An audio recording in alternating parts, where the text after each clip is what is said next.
The governor says he'll be able to control health care costs by allowing the state to determine or prior approve health insurance premiums. That may sound appealing, but prior approval or price controls just don't work. Years ago, prior approval failed.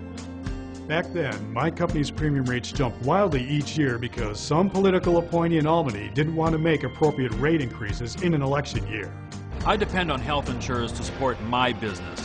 They employ about 30,000 people across New York and about half of them in upstate.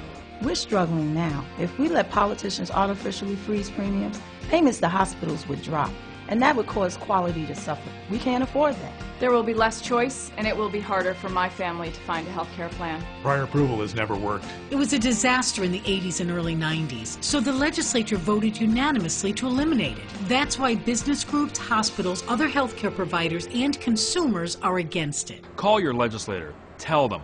Reject prior approval.